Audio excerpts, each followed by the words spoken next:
Hey Seth, thanks for sending us your video. I can see just from looking above water that you don't have much power behind your pole, and that actually starts with the recovery in the hand entry phase of the stroke. What looks good is your bilateral breather. That's going to help your balance and that's going to help your arm strength. And it appears that you're swimming mostly over that black line, which is good. I just want to point out from now on, when you swim over the black line, you should be looking down and looking at your underwater catch and your pull. So let's start with the recovery part of the stroke. When I stop and pause your video within that recovery phase, I can see how much you're reaching very flat and shallow. After your hand enters the water, you can see your fingertips are actually coming out of the surface of the water. So your fingertips are too high. What you always want is during the recovery phase, you want your fingertips below your wrist, below your elbow. So the first drill I would start out with is fingertip drag.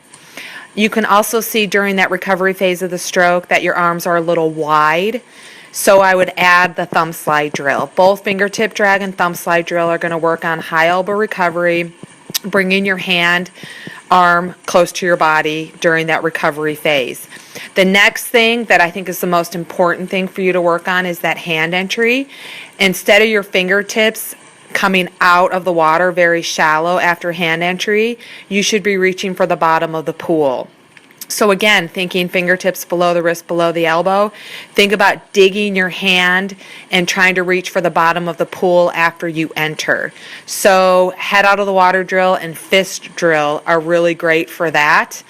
And then I really believe once you really get that recovery and hand entry, that's going to set you up for a good catch and pull, because you have a catch and a pull, catch and push, otherwise known as, but it's just too shallow. It's too flat and shallow, and it's not putting a lot of power behind your stroke.